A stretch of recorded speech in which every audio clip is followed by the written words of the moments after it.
Hello, everyone. Hello, hello. Hey, everybody. I'm Tony D. This is Tony D's Music Channel, and I'm coming to you again. I've already done several videos about the boys of Dungeon Lane, but I thought I would talk about it again. And while it is very difficult for me as someone who's a huge fan of Paul McCartney albums and a lot of other albums from Tom Petty and other classic rock artists, it's often difficult to rank songs in order of how much I like them. It's very difficult. But I thought I would rank the tracks on this brand new album, The Boys of Dungeon Lane. So, unlike some people, I'm going to go from number 1 to number 14. And my top favorite song on this album is, of course, the lead-off single, digital single, Days We Left Behind. This, I think, I've said it before, and I think this is the best McCartney song possibly in the past 10 or so years. I mean, this is Paul reflecting back on, it seems like his whole life. I mean, the song is mostly about memories from his childhood. You know, we were on the Mersey shore. He's talking about John and him in smoky bars with cheap guitars. But then he adds in, no one needs to cry, no one is to blame, and the boys of Dungeon Lane, some of them will feel the pain. I feel like that's about how, you know, he knew people then who later on tragically died, like Stu Sutcliffe and John.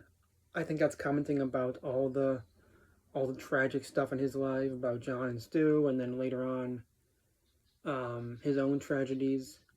You know, losing his wife Linda.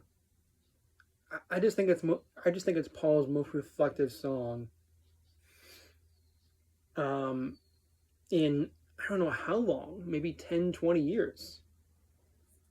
You know, he started being very reflective after the anthology documentary in the 90s with Flaming Pie, and then more reflective on Chaos and on the album Memory Was Full, a little bit on New. But this is just absolutely a stunning song with brilliant lyrics. And since, yeah, I mean, Paul's been writing profound songs for a long time. I mean, think about the song he wrote as a member of the Beatles. Obviously, Eleanor Rigby, about somebody who was, you know, an old lonely lady who died in a church. And Paul was just 23 then. Let It Be, obviously, profound song. But this song just takes the cake for that. So, my number 2 here is As You Lie There. Now, for the past 10 or 12 years, I've noticed how Paul has written a lot of songs with very erotic themes to them. Eat at Home 71, Stranglehold, If You Wanna, and on the album New, you got I Can Bet, which I think is pretty erotic in its lyrics. But this song is the best of all of those. Paul's writing about this woman that he met briefly when he was 14, maybe 15. We don't know what age, but a young age. I think her name was Jasmine. And then he starts with just a spoken word part. And then he goes into guitars and more aggressive vocals. And at first I was kind of taken aback by this. Like, why is Paul thinking about this woman that he knew when he was young, when he's 83 now? But again, it's a common thing for men, whether they're 20 years old or 60 or 80 years old, to still think about the women that they liked, that they thought about romantically when they were young. I can still remember all the girls I had crushes on when I was young. I remember them. I don't think about them or write songs about them, but I remember them. And this song is just, again, as a rocking song, it's balls to the wall awesome. As like a piece of poetry, it's really cool and it's eroticism. I love that. And it's, even though Paul's happily married to Nancy now, it's really fascinating to think of him fantasizing about this woman he barely knew and singing, "As you lie across your bed, am I there inside your head? Am I there inside every book you've ever read, every film you've ever seen? I like to fantasize that I'm there inside your mind, even though we only met one time. I like to think that we could be together." Like I said, this is the typical male thing to sing about, typical male thing to think about even when you're old. I don't think any women songwriters would write a song like this. But again, it's classic. I think it's classic Paul because he's written a lot of songs with these kind of tones, these kind of erotic messages to them. It's kind of like that song "Dark Room" from McCartney 2. This is an absolutely baller song from the album. Why did I say that word? Yeah. This song is just, it gets better with each play. It gets more familiar. I love that. As You Lie There is just freaking awesome. It's awesome. My number 3 is one of the more elder Paul sounding songs on here. Life Can Be Hard, which is not only Paul sounding like an old man, but it sounds like a song that would have been written back in the 1940s or so. It has that classic Broadway show tune feel to it. And I love that from Paul. It sounds even better than some of the show tune songs Paul wrote back when he was like 20 or 30. Baby's Request has that feel to it. But that was back when he was young. This is Paul as an old man writing a song that sounds like something an old man wrote back in the 40s. And the lyrics this are just, again, they're classic Paul. This album is just classic Paul. Life can be hard, but then we start again. And then she calls me, and I think there's a chance. The look in her eyes sings to the moon in her hair. Again, they're just gorgeous lyrics about how, yes, life is hard, but the love of a great woman gets you through it. And I love the little jazzy touches to this so much. Oh, I really love it. My number 4 is a song that sounds like younger Paul, and that's "Ripples on a Pond." One of these catchy, classic pop style love songs Paul could have written back when he was 30 or 40 years old. I've said before, the "Ripples on a Pond" has that feel that he could have written this for some new, young, teenage heartthrob pop singer and given it to them to record, and it could have been the greatest hit of their career. That's what this song sounds like. It sounds like a brand new pop star. It's a love song for his wife Nancy, and it's all about let's go carry on, make ripples on a pond. Because when you throw stones at a pond, it makes the little ripples on the water. So I guess that ripples on a pond means small little steps in our romance. But Paul is playing the drums in this one. He sounds outstanding with the drums, so high up in the mix. And I love the way he sings this. Again, it sounds like a perfect pop song that would be a hit single 30, 40 years ago. Radio is just so different. They won't play this now unless it's the Beatles channel. Yeah, again, Paul knows how to write a perfect love song. If you were the recipient of this song or someone wrote this about you, it would be so romantic. I feel so blessed. I'm blessed. He sings his own background vocals. It's so cool. That was my number 4. Number 5 is the druggy psychedelic song on here called "Mountaintop." Mountaintop, again, it sounds like a Beatles song. It really does. It sounds like a 67, 66, 68 kind of Beatles song. In that trippy summer love period.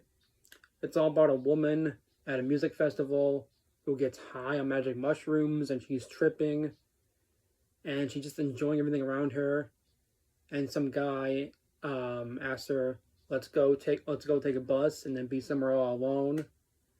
You know, it reminds me of Lovely Rita, how the guy in that song asked Rita, when are you free to take some tea with me? And of course, tea back then meant let's go get high and have sex. And this song is so cool with this intro on a harpsichord, I think. And it has the same chords as I'm the Walrus. And yeah, this song has that awesome trippy feel of like a 60s song, but with new, older sounding Paul. But again, I say old sounding Paul, but he still sounds great with his old voice. He does. Mountaintop is just, it's so cool. I love it. Okay, that's my number 5. Number 6 is Never Know. Never Know. Oh, what a great song that is. It doesn't sound like anything else McCartney's ever written. It doesn't. Not at all. Never Know is like a sort of eerie song about someone conflicted in a romance, not sure they love the other person, not sure what they're feeling. I'm feeling black and blue, oh no. And there's this little recorder solo near the end. God, it's really cool. I love how in the chorus, Paul goes, no, no, no, I'm feeling black and blue. Yeah. It doesn't sound like anything from Paul before, but I think if this was a Beatles song, it would fit that band so well, and John Lennon would absolutely adore singing this song with Paul. Yeah, I love the singing this, I love everything. I think that was number 6. Number 7 is the other digital single, Home to Us. The song that Paul wrote to be a duet between him and Ringo Starr. Because he wrote it all about the hometown of himself and Ringo, Liverpool, and what it was like in their childhood. And it starts off with just this cool guitar riff. And it's just, it's a great little sing-along song.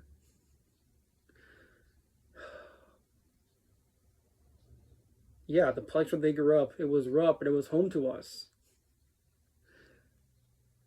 The lady up on the hill is having caviar, being the perfect host. My mom is doing dishes by the sink.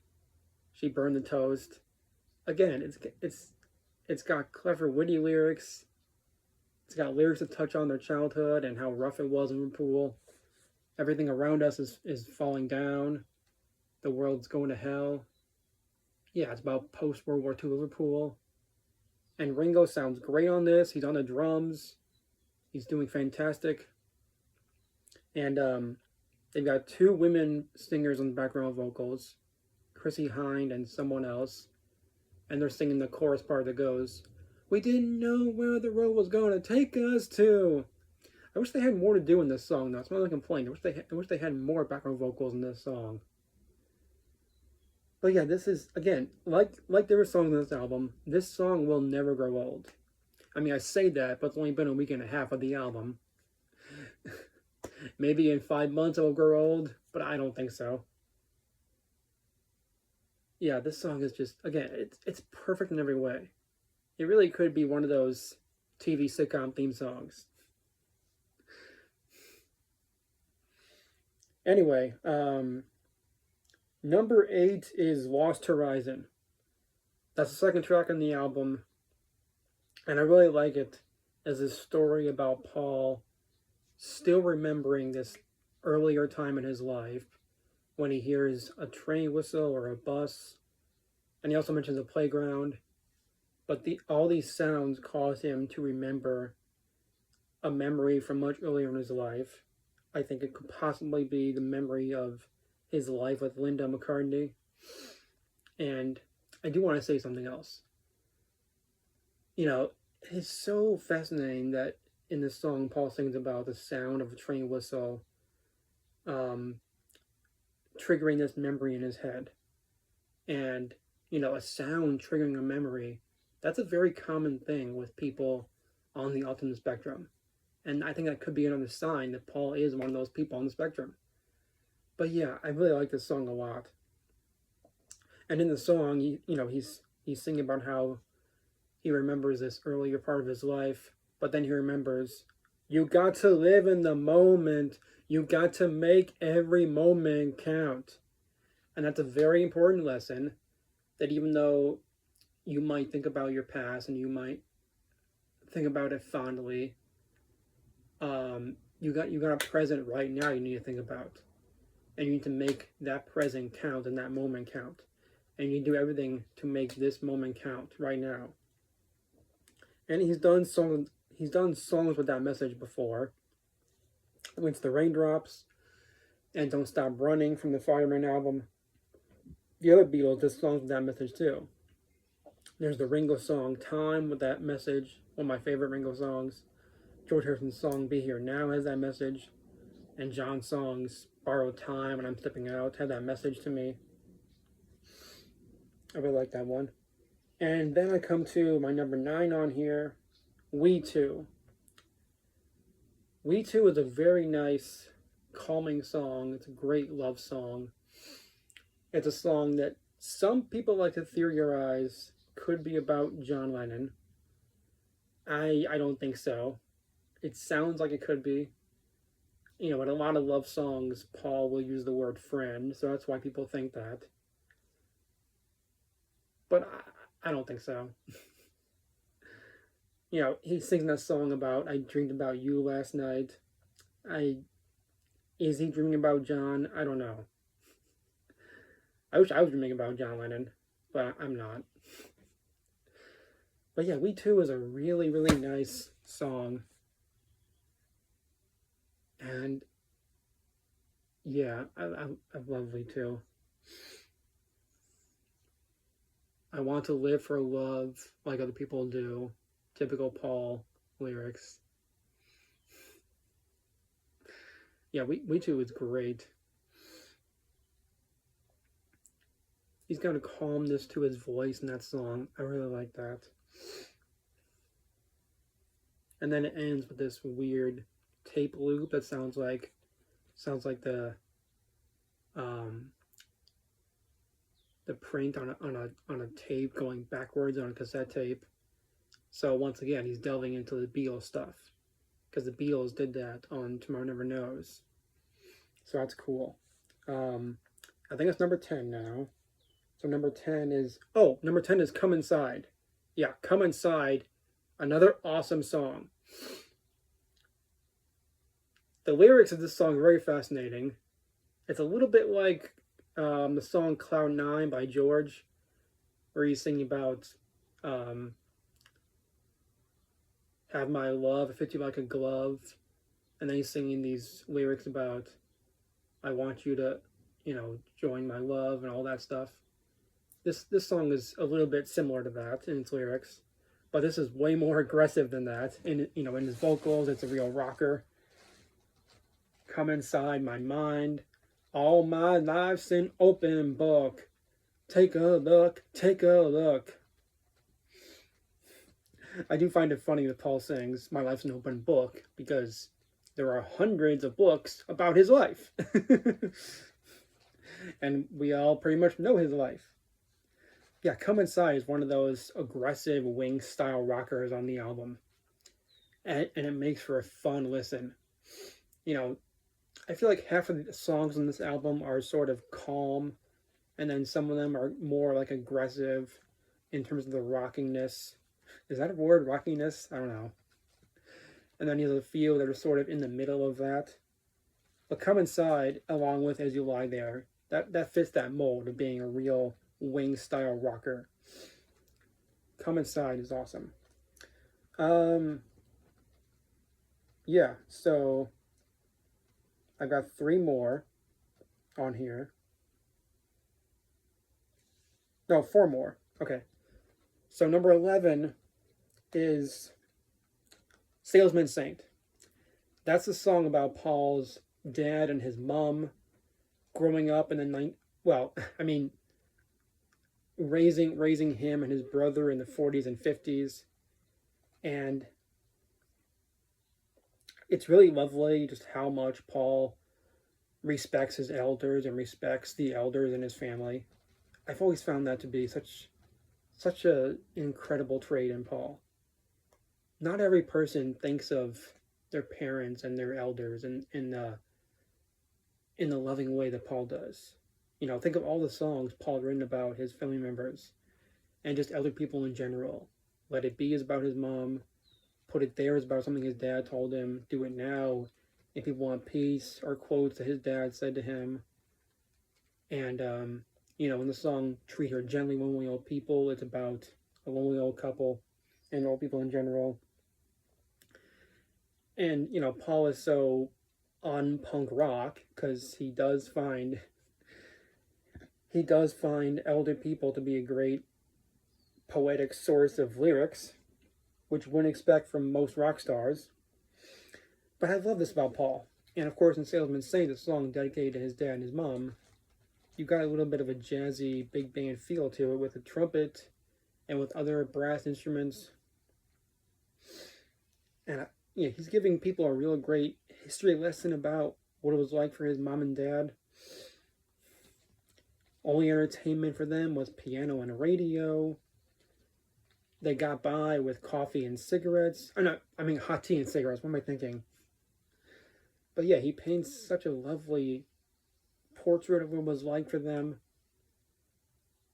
You know, millennials and Zoomers probably don't know what life was like back in the 50s for Americans or for the Brits who were working class.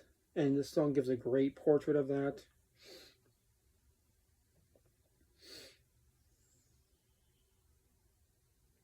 Okay, my number 12 on this album. No, that's number 13, actually. I can't keep track here. Math is not my strong suit. Wait, no, it is number 12. Okay, it is number 12. Number 12 is First Star of the Night. Actually, no, number 12 is Mama Gets By. That's my number 12 here. Mama Gets By is a love letter to mothers out there. Now, I have a theory it's about Linda, the mother of Paul's 4 children, his 3 daughters and his son. I think it's about Linda, but Paul hasn't said that, and he's probably not going to say that. But that's just what I think. You know, he fills it with this grand orchestral arrangement, which is, of course, orchestrated by Giles Martin, the son of George Martin. Mama gets by when Papa gets by. She took great care of me. She never complains. She has her own philosophy of life.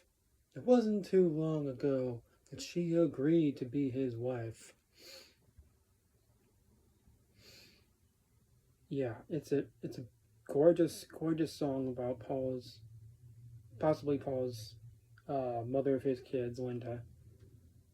But again, take out that personal part, and it could be about mothers all across the world who sacrifice for their children and their husbands, or in some cases just sacrifice for their children and their husband's not there.